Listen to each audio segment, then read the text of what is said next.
Alors nous accueillons Steve Jourdain qui publie aux éditions Le Bord de l'eau un livre passionnant pour qui s'intéresse à la vie politique israélienne et essaie de comprendre ses évolutions.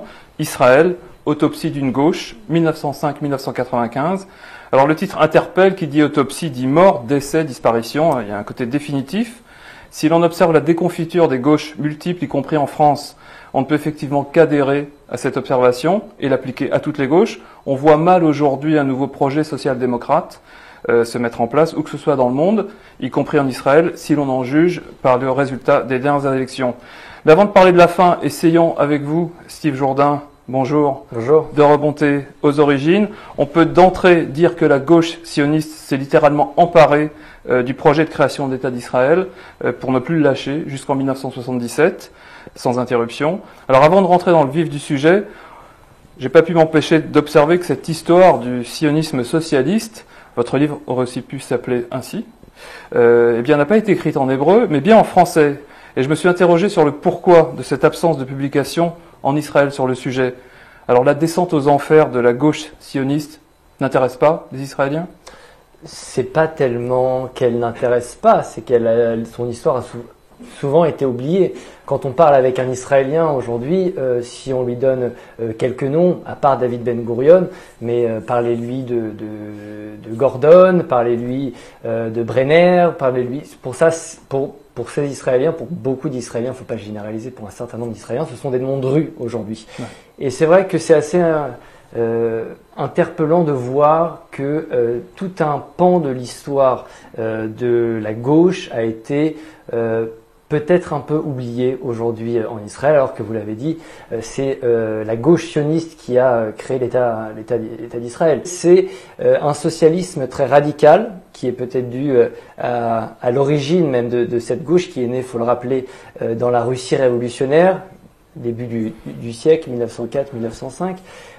C'est une idéologie donc qui est très radicale et qui propose, comme le marxisme orthodoxe en quelque sorte et comme toutes les gauches socialistes européennes, de transformer les rapports de production. Dont la propriété privée ne doit plus être privée, elle doit appartenir au plus grand nombre, elle doit être collectivisée et ça, à cet égard-là, la gauche sioniste socialiste y est parvenue. Alors, cette idée-là, vous écrivez que sans ce socialisme, Israël n'aurait sans doute pas subsisté à toutes les crises qui ont accompagné sa naissance, la naissance du nationalisme arabe, relativement en même temps, le déclenchement de la guerre de 48 évidemment, et puis ce qu'on a appelé Tkufat Hasena, c'est-à-dire la disette, le blocus, le manque de denrées alimentaires dans le pays, la guerre de 56 et d'autres crises.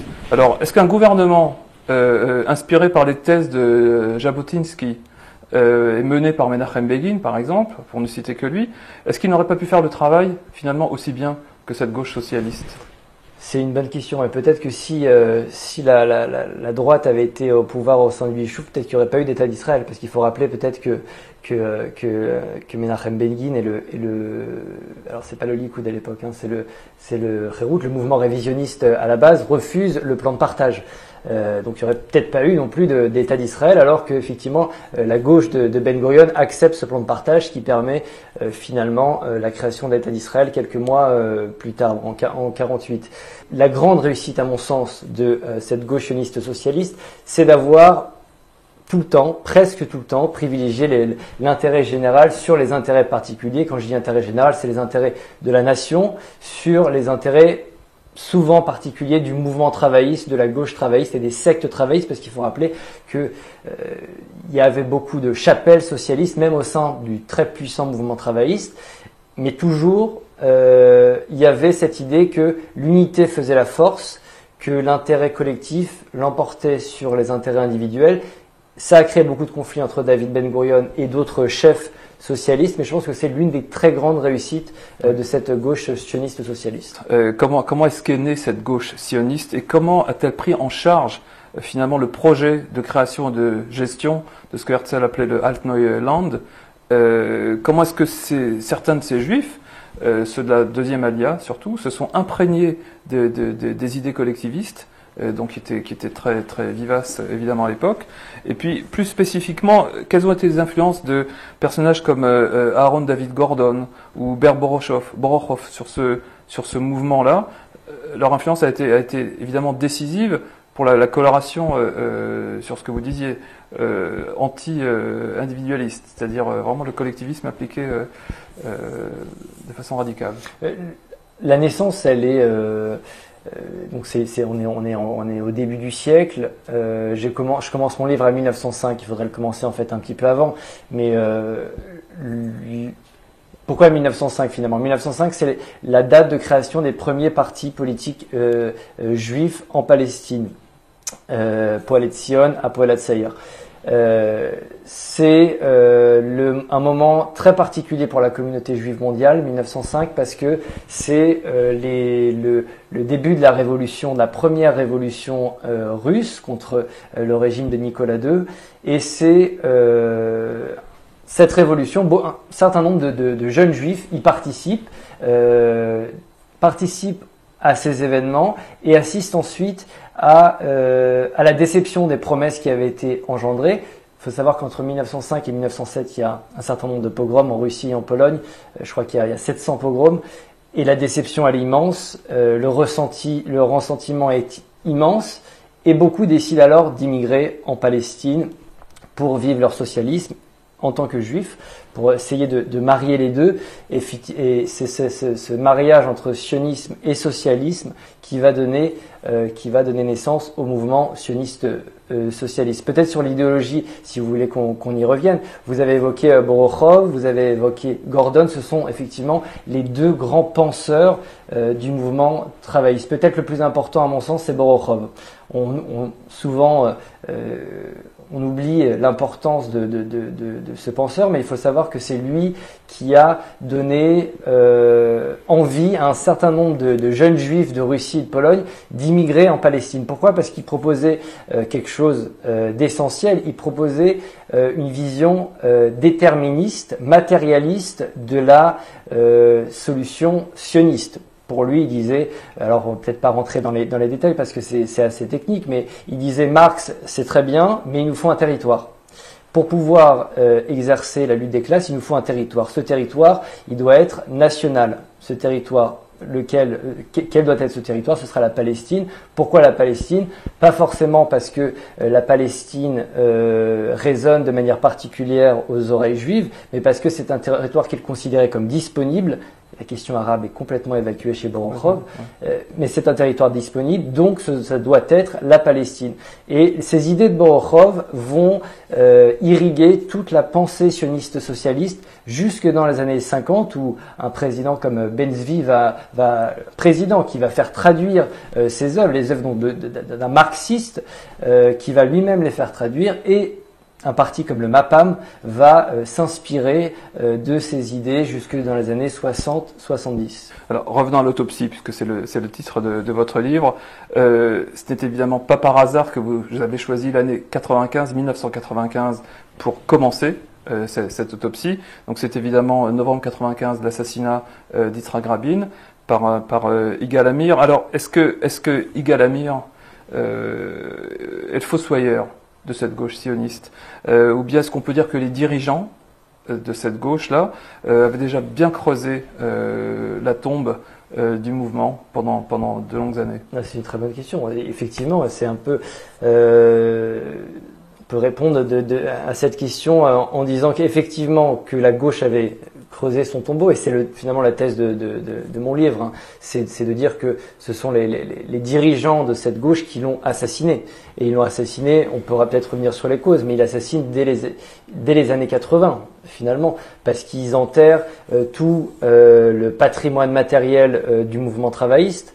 Je pense à la Histadrout, ils vont vendre un nombre considérable d'entreprises qui étaient publiques. Il faut rappeler qu'Israël, c'était un des pays les plus socialistes, collectivistes du monde, hein, après les pays du bloc soviétique, jusque dans les années 70-80. Et c'est finalement là que le modèle s'est le mieux mis en place et a le mieux fonctionné pendant un temps, en tout cas. Jusque dans les années 70-80. Ouais. C'est-à-dire que c'est une démocratie collectiviste. Il faut pas avoir peur des mots, hein. Israël, jusque dans les années 70, c'est une démocratie collectiviste. 80% d'Israéliens qui sont syndiqués. Vous voulez vous faire soigner, vous allez dans un dispensaire de la caisse maladie du mouvement travailliste. Vous voulez faire du sport, vous allez dans un club du mouvement travailliste. Vous allez au théâtre. Vous voulez vous informer sur le monde, vous prenez le journal, le Davar. Et vous vous renseignez avec des informations fiables, pas seulement de la propagande, mais vous vous informez avec effectivement des informations fiables, une ouverture sur le monde, et tout ça appartient à un modèle travailliste, à la contre-culture travailliste qui, donc, subsiste après la création de l'État. Elle existait, elle s'est créée avant 48, mais elle continue après 48. Et on voit ce modèle, ce modèle travailliste se déliter progressivement à partir des années 70. Alors, les causes sont multiples. Il y a les mutations du capitalisme mondial. Encore plus après 1977 et l'arrivée du Likoud au pouvoir, qui va directement au fait, hein, qui s'attaque très clairement au mouvement travailliste en gelant les fonds qui étaient jusque-là alloués au mouvement travailliste pour les kibbutzim, et qui s'attaque très clairement au modèle travailliste en général. Pourquoi ? Parce que le Likoud veut arriver au pouvoir, il arrive au pouvoir et ensuite veut conserver ce pouvoir. Et 95, je terminerai là-dessus, 95, la mort de Rabin. Effectivement, Rabin est assassiné par un militant de la droite nationaliste. Bon, on va pas revenir là-dessus. Ce qui m'intéresse, moi, là-dessus, sur ce point, c'est que la mort de Rabin, c'est la mort d'un individu qui représente une génération. La mort de Rabin, c'est la mort d'une génération, c'est la mort de la deuxième génération sioniste socialiste. La mort de cette génération qui a créé l'État, c'est la génération qu'on appelait la génération du Palmar. C'est la génération qui s'est battue pendant la guerre d'indépendance. C'est une génération qui ces individus partagent certains traits communs. Donc on parle de Shimon Peres, du général Yigal Allon, de Moshe Dayan. Ils partagent certains traits communs. Et alors on peut peut-être vite fait les citer, rapidement les citer. Ces traits, c'est quoi ? C'est une capacité à se mettre au service du collectif. Il y a un rejet très fort de l'individualisme, il y a cette volonté d'être une avant-garde, de se sacrifier pour les autres, et tous ces traits-là, et il y a aussi une dimension sociale, c'est-à-dire qu'il y a eu un regard sur la question sociale qu'on ne retrouvera pas avec les générations suivantes, avec la troisième génération travailliste. Et selon moi, la mort de Rabin, effectivement, enterre une partie de cette gauche avec donc l'enterrement de cette deuxième génération sioniste socialiste. Et c'est vrai que quand on voit un petit peu l'histoire de cette gauche socialiste, on a l'impression qu'il y a une frange de la population qui a carrément été oubliée, et ça a donné lieu, alors déjà en 59, les émeutes à Haïfa la Rouge, dans des quartiers populaires, où évidemment on prend conscience qu'il y a un problème social en Israël très fort. Est-ce que par la suite, cette approche vis-à-vis des populations séfarades, puisqu'on parle de ça, n'a pas été une cause aussi de la perte de la gauche? Oui, vous avez tout à fait raison. C'est ce qu'on appelle les Mizrahim, les orientaux, les séfarades, pour faire simple. Ce qu'il faut voir, c'est que après 48, après la création de l'État d'Israël, en fait, on assiste à une transformation des rapports au sein de la société israélienne. Avant 48, on va faire très schématique, avant 48, ce sont les Ashkénazes qui sont au pouvoir. Après 48, ils sont au pouvoir, mais ils deviennent des élites dans un pays souverain.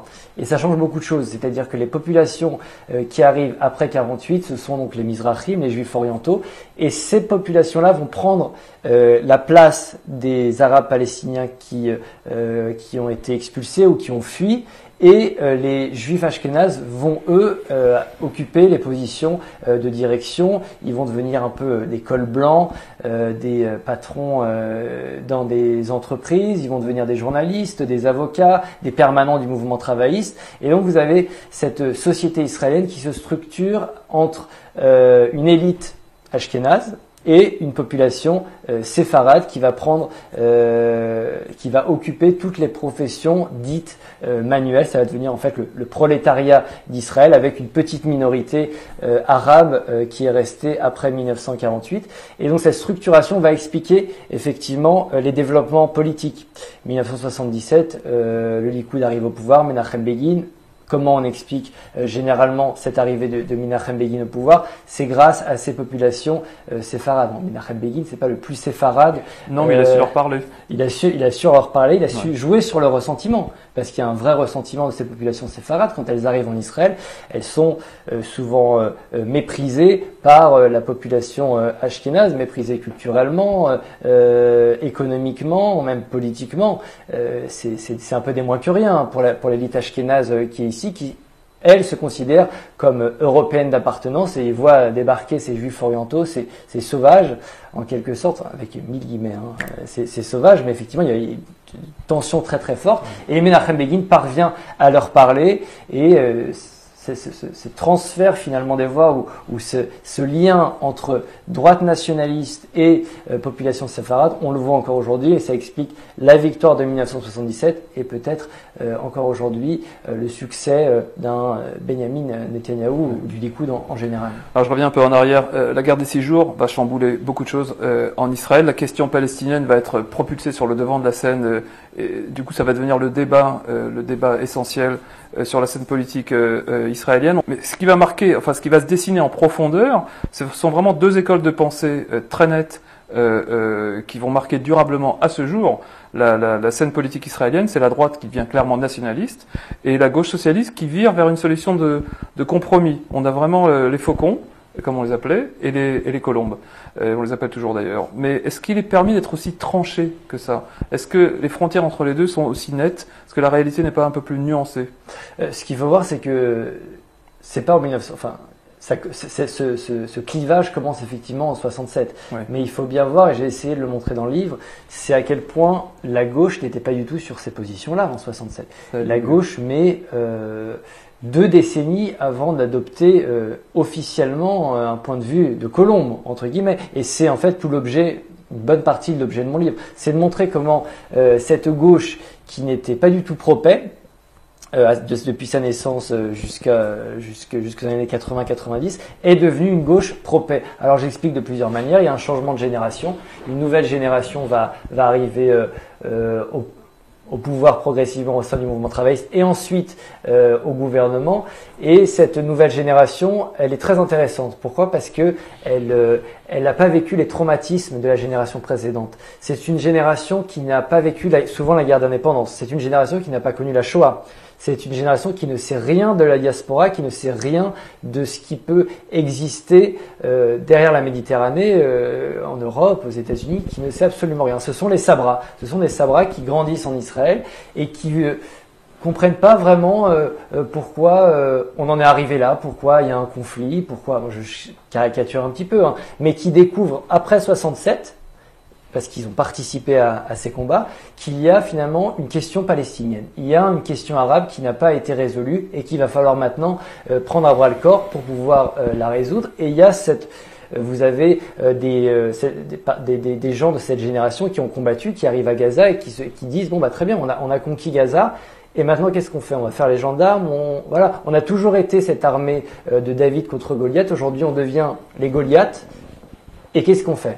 Et c'est finalement sur 15 ans, sur 15-20 ans, on va voir le mouvement travailliste complètement se métamorphoser autour de cette question de la paix, de cette question arabe, question palestinienne.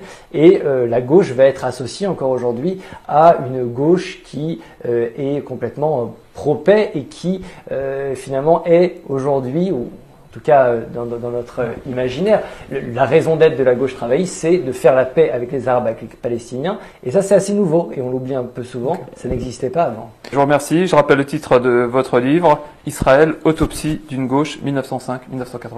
Merci beaucoup. Merci.